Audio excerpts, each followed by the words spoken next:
Hello friends, welcome back to my channel. आज का हमारा फर्स्ट टॉपिक है प्रीसेप्शन यानी कि धारणा।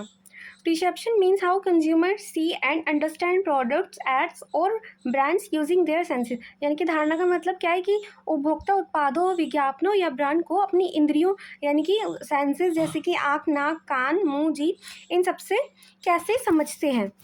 It depends on their past experience, needs and beliefs. यानी कि उनके अनुभव, ज़रूरत और विश्वास पर निर्भर करता है कि क्या आपका परसेप्शन है वो आपके पास्ट एक्सपीरियंस पर भी, आपकी नीड्स पर और आपके बिलीव्स पर डिपेंड करता है। उसके बाद इसके की पॉइंट, जो हमारा परसेप्शन होता है वो क्या होता है, सब्जेक्टिव होता है, क्योंकि हर किसी का अपने अलग पॉइंट ऑफ व्यू होता है, हर अलग तरीके से देखते हैं हर व्यक्ति, तो ये सब्जेक्टिव होता है। उसके बाद बेस्ड ऑन एक्सपीरियंस, कि आपका पास्ट एक्सपीरियंस उस चीज़ के साथ कैसा रहा, या फिर उस जो भी थिंग है, वो पर्सन है, जो भी है, उसके साथ आपका पास्ट एक्सपीरियंस कैसा है, उससे भी आप अपनी धारणा बनाएंगे। उसके बाद आते हैं हमारे फैक्ट्स डिसीजंस, यानी कि good perception leads to buying. जो हमारा अच्छा परसेप्शन होता है, जो हमारी अच्छी धारणा होती है, वो हमें उस चीज़ को खरीदने के लिए अप्रोच करती है। तो क्या होती है, उससे हमारी उस चीज़ को खरीदने की संभावना बढ़ जाती है, कि अगर हम किसी प्रोडक्ट के बारे में अच्छा सोच रहे हैं तो काफ़ी चांस है कि हम उस प्रोडक्ट को खरीदें। उसके बाद आता है प्रीसेप्चुअल मैपिंग एंड पोजीशनिंग, यानी कि धारणा, मानचित्र और स्थिति निर्धारण। Perceptual mapping shows how consumer compare brands और प्रोडक्ट्स, यानी कि वो ये दिखाता है मानचित्र कि उपभोक्ता ब्रांडों की तुलना कैसे करते हैं। उसके बाद positioning means placing the brand in the consumers या customers mind in a unique way. तो स्थिति निर्धारण में हम क्या कर रहे हैं, उस ब्रांड को हम अपने उपभोक्ता के दिमाग तक, उसके मस्तिष्क तक एक खास तरीके से पहुंचा रहे हैं ताकि वो उसको याद रहे। अब इसके हमारे की पॉइंट्स आते हैं फाइंड्स गैप, यानी कि क्या करते हैं, सबसे पहले हम नए अवसरों की खोज करते हैं मार्केट में, कि जहाँ आपको गैप मिल रहा है, जहाँ आपको आपको लगता है कि प्रॉफिट हो सकता है, आप अपना प्रोडक्ट बेचना शुरू कर देंगे। उसके बाद ब्रांड इमेज, ये क्या करते हैं, ब्रांड इमेज बनाते हैं, अपने आपके ब्रांड को और ब्रांड से अलग दिखाने की कोशिश की जाती है। उसके बाद हमारी स्ट्रैटेजी बनाई जाती है, और यानी कि हम अपनी रणनीति तैयार करते हैं। उसके बाद आते हैं वैल्यू परसेप्शन, यानी कि मूल्य की धारणा। कोई भी इंसान अगर किसी चीज़ के लिए पैसे दे रहा है तो वो उस चीज़ के लिए उसकी वैल्यू से ज़्यादा पैसे नहीं देगा। कि आपको लग रहा है जिस चीज़ से 10 रुपये का फ़ायदा है, आप उस चीज़ के लिए 20 रुपये कभी नहीं देंगे। यही हमारी मूल्य की धारणा कहलाती है। Consumer don't look at the price only, they see quality, benefits, brand name and emotions. यानी कि वो सिर्फ पैसे नहीं देखते हैं, जो कंज्यूमर्स हैं हमारे, जो भोक्ता हैं, वो गुणवत्ता भी देखते हैं, उसकी लाभ भी देखते हैं, ब्रांड भी देखते हैं, और हम उससे इमोशनली कैसे कनेक्टेड है, हमारी उसके लिए भावना क्या है, उसको भी महत्व दिया जाता है। Value is what they feel they are getting for their money. यानी कि वैल्यू का या मूल्य का क्या मतलब है, कि आप जो पैसे दे रहे हैं आपको उसके बदले क्या मिल रहा है। अब इसमें इन सब पॉइंट्स का आप एग्जांपल ले लीजिए, जैसे कि कोई एक पर्टिकुलर टूथपेस्ट यूज़ करता है इंसान। अब उसके साथ वो इमोशनली इतना कनेक्ट हो गया कि अगर आप उस पेस्ट से 5 रुपये कम में भी कोई और पेस्ट दे रही हैं तो वो नहीं लेगा, क्योंकि उसको वो ब्रांड पसंद है, और वो उससे कहीं ना कहीं इमोशनली कनेक्ट हो चुका है। अब इसके टाइप्स आते हैं फंक्शनल, यानी कि कार्यात्मक, यूजफुलनेस और परफॉर्मेंस ऑफ द प्रोडक्ट, यानी कि उसकी जो फंक्शनल वैल्यू है वो क्या कहलाती है, उत्पाद का उपयोग और काम करने की क्षमता कैसी है, वही उसकी फंक्शनल वैल्यू है। उसके बाद इमोशनल, यानी कि feeling and connection with the product, यानी कि हम उसके साथ कैसे जुड़े हुए हैं, उस प्रोडक्ट के साथ हमारी भावनाएं उसके प्रति कैसी हैं। उसके बाद आता है social, what others think when you use it, यानी कि लोगों को कैसा लग रहा है जब आप उस प्रोडक्ट के बारे में उसको यूज़ कर रहे हैं और उन्हें पता है, तो लोग उसको देखकर क्या सोचते हैं, ये भी मैटर करता है।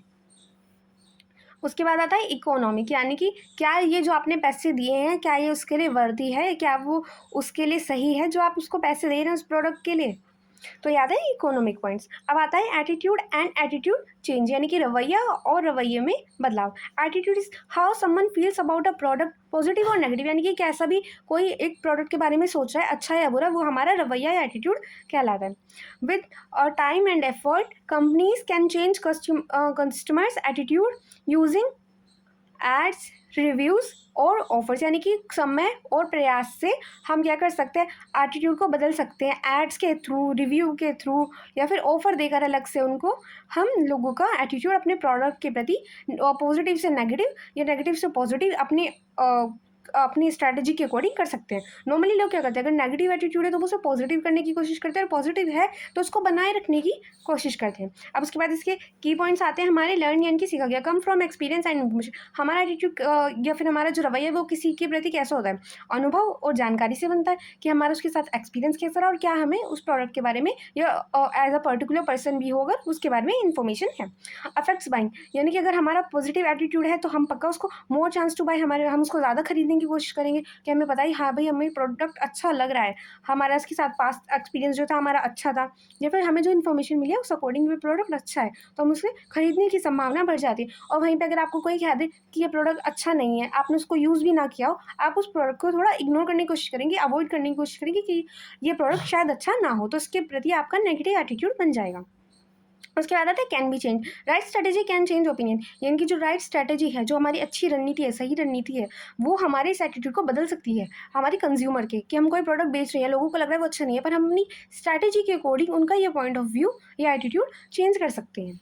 उसके बाद आता है हमारे एटीट्यूड मॉडल्स, यानी कि रवैये के models. These models show how beliefs, feelings and intention together makes a person's attitude, यानी कि दिखाते हैं कि विश्वास, भावना और इरादा मिलकर रवैया कैसे बनाया जाता है उनके द्वारा।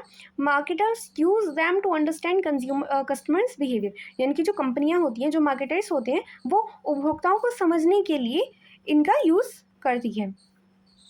अब इसके टाइप्स आते हैं ट्री कंपोनेंट मॉडल, यानी कि हमारे इसमें 3 घटक होते हैं, बिलीव्स, फीलिंग एंड एक्शन। इन तीनों से मिलकर बनता है हमारा रवैया, यानी कि विश्वास, भावना और व्यवहार। उसके बाद आता है मल्टी एट्रीब्यूट मॉडल। इसमें आता है डिफरेंट फीचर्स अफेक्ट एटीट्यूड, यानी कि इसमें बताया जाता है कि जो विभिन्न गुण और विशेषताएं हैं वो हमारा रवैया तैयार करती हैं या उसको प्रभावित करती हैं। उसके बाद आता है थ्योरी ऑफ रीजन एक्शन, यानी कि प्यूपिल एक्ट बेस्ड ऑन इंटेंशन। लोग सोच समझ के विचार कर फिर निर्णय लेते हैं, कोई भी ऐसे ही नहीं कि हमने कुछ भी सोचा और हमने मना कर दी कि नहीं ये अच्छा नहीं है या फिर ये बेकार है। वो हम सोच समझ कर, हमारे जो ऑलरेडी हमारे माइंड में उसके बारे में इंफॉर्मेशन है, उस अकॉर्डिंग हम अपने रिएक्शन देते हैं। लर्निंग एंड लर्निंग थ्योरीज, अधिगम और अधिगम सिद्धांत। Learning means change in behaviour based on experience. Learning क्या है? हम अधिगम का मतलब है अनुभव से व्यवहार में जो बदलाव आ रहा है, वही हमारी लर्निंग है। Consumers learns from ads, usage, others opinions और रिवॉर्ड, यानी कि जो उपभोक्ता है वो किसी चीज़ के बारे में कैसे अपनी सोच में परिवर्तन करते हैं, फिर कैसे सीखते हैं। एड्स के थ्रू उन्हें पता चलता है, उस प्रोडक्ट के बारे में यूज़ करके पता चलता है, या फिर अगर लोगों ने उनको अपना ओपिनियन दिया कि भाई ये प्रोडक्ट अच्छा है, ये प्रोडक्ट बुरा है, उससे उनको इन्फॉर्मेशन मिलती है। या फिर अगर कोई जो रिवॉर्ड वगैरह है, उस अकॉर्डिंग भी हमें इस प्रोडक्ट के बारे में जो लर्निंग है वो होती है। उसके बाद आते हैं इसके टाइप्स। क्लासिकल कंडीशनिंग, यानी कि शास्त्रीय अनुबंध।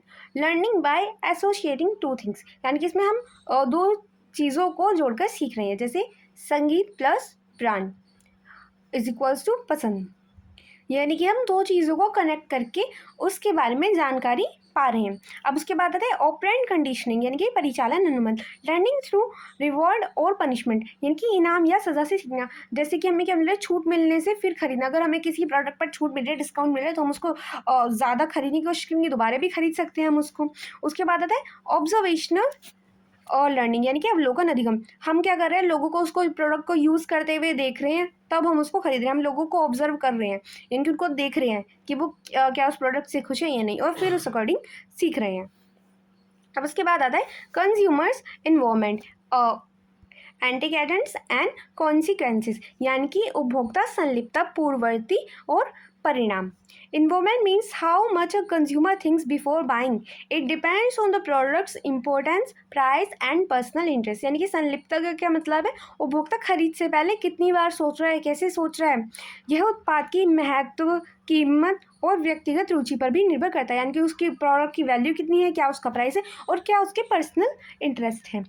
उसके बाद इसके हमारे जो एंटीसीडेंट्स हैं, यानी कि पूर्ववर्ती कारण हैं, वो हैं product importance, personal relevance and risk involve, यानी कि उत्पाद की महत्वता कितनी है, व्यक्तिगत जुड़ाव हमारा उसके साथ कैसा है, और क्या उसमें रिस्क हो सकता है उसको खरीदने की। अब इसके परिणाम क्या हो सकते हैं, कॉन्सिक्वेंसेस क्या हो सकते हैं। मोर रिसर्च, यानी कि अगर बहुत ज़्यादा इंपॉर्टेंट है हम, या फिर हमारी ये सब पॉइंट्स जो हमारे कारण है, उनकी हम सॉल्यूशन के लिए क्या करेंगे, ज़्यादा जानकारी इकट्ठी करेंगे ताकि कोई नुकसान ना हो। डिले डिसीजन के निर्णय में हम समय लगाएंगे पूरी अच्छी तरह, ताकि जोखिम की संभावना कम हो। और स्ट्रॉन्गर ब्रांड लॉयल्टी, यानी कि ब्रांड के प्रति निष्ठा बढ़ेगी इससे। जब इसकी वैल्यू ज़्यादा होगी तो उसकी ब्रांड इमेज भी अच्छी होगी। उसके बाद आता है पर्सनैलिटी कॉन्सेप्ट्स एंड थ्योरीज, यानी कि व्यक्तिगत संकल्पना और सिद्धांत। Personality is the inner traits and behaviour style of a person. It influences choice and clothes, gadgets, cars etcetera. यानी कि व्यक्तित्व क्या है? व्यक्ति की आंतरिक विशेषताओं और व्यवहार की शैली है, यह उसकी पसंद को प्रभावित करता है। यानी कि जैसी हमारी पर्सनैलिटी होगी, जैसी हमारी आंतरिक विशेषताएं होंगी, उस अकॉर्डिंग ही हम चीज़ों को पसंद या नापसंद करेंगे। अब पर्सनैलिटीज थ्योरीज आती है हमारी Freudian theory. Behaviour is driven by unconscious desires, यानी कि इन्होंने कहा है, जो फ्रायड हैं उन्होंने कहा है व्यवहार अनजाने में चलने वाली इच्छाओं से प्रभावित होता है। यानी कि जो हम इंटेंशनली नहीं सोच रहे, जो हमने अपने आप से नहीं सोच रहे, जो हमारे सबकॉन्शियस माइंड में है या फिर अनकॉन्शियस माइंड में है। जैसे कि हमने किसी प्रोडक्ट को नॉर्मली नहीं खरीदना था, पर हमने टीवी पर इतने ऐड देख ली कि अब हमारे अनकॉन्शियस माइंड में वो बात बैठ गई है कि ये प्रोडक्ट अच्छा है, तो हम क्या करेंगे, उसको ट्राई करने की कोशिश करेंगे। उसके बाद आता है ट्रेट थ्योरी, यानी कि people have stable traits, confidence और इंट्रोवर्जन। यानी कि व्यक्ति के कुछ स्थायी गुण होते हैं, जैसे कि आत्मविश्वास। अब क्योंकि हमारे जो कॉन्फिडेंस है, जो हमारा इंट्रोवर्जन है, उस अकॉर्डिंग भी लोगों की जो होती है प्रोडक्ट खरीदने की और जो इच्छा होती है उसमें परिवर्तन आता है। उसके बाद आता है सेल्फ कॉन्सेप्ट थ्योरी, यानी कि स्व अवधारणा सिद्धांत। People by what matches their self image, यानी कि लोग कैसे करते हैं, जो उनके अकॉर्डिंग उन्हें अच्छा लगे। जैसे कि अगर कोई इंसान थोड़ा मॉडर्न है तो वो नए प्रोडक्ट की तरफ ज़्यादा जाएगा, और जो इंसान थोड़ी क्लासिकल थिंकिंग का है वो थोड़ी ओल्ड प्रोडक्ट की तरफ ज़्यादा जाएगा। उसके बाद आता है साइकोग्राफिक्स, यानी कि मनोआंकिक अध्ययन। Psychographics refer to people's lifestyle, interest, activities and opinion. It helps marketers target the right audience emotionally, यानी कि जो मनोआंकिक अध्ययन है वो लोगों की जीवन शैली, रुचियों, गतिविधियों और विचारों का विश्लेषण है। इससे सही दर्शकों को लक्षित किया जाता है। हम क्या कर रहे हैं, उनके बारे में कैसी साइकोलॉजिकल इन्फॉर्मेशन निकाल रहे हैं, साइकोग्राफिक, जैसे कि उनकी जीवन शैली, उनकी रुचियाँ, उनकी गतिविधि, क्या वो एक्टिविटी कर रहे हैं, और उनके विचार, हम उन सबको एनालाइज कर रहे हैं। और फिर उस अकॉर्डिंग हम अपनी जो राइट ऑडियंस है, यानी कि जो हमें लग रहा है कि हाँ यही हमारी प्रोडक्ट खरीदेंगे, हम उनको टारगेट करते हैं। अब इसके कंपोनेंट्स आते हैं हमारी एक्टिविटीज़ व्हाट पीपल डू, यानी कि लोग क्या करते हैं, हम इसमें इस बात का एनालाइज करेंगे। फिर उनके इंटरेस्ट क्या है, उनको क्या पसंद है, इस बात का एनालाइज करेंगे। एंड उनके ओपिनियंस क्या है, कि वो क्या सोचते हैं किसी चीज़ के बारे में। ये सब एनालाइज करके हम अपने टारगेट ऑडियंस चूज़ करेंगे और फिर उनको अप्रोच करने की कोशिश करेंगे। इसके बाद आता है हमारा लाइफस्टाइल एंड एप्लीकेशंस, यानी कि जीवन शैली और इसके उपयोग। Lifestyle is the way people live daily, how they spend time and money, यानी कि जीवन शैली का मतलब क्या है, कि लोग रोज़मर्रा की जो उनकी ज़िंदगी है वो कैसे जीते हैं, और समय और पैसे अपने कैसे उपयोग या खर्च करते हैं।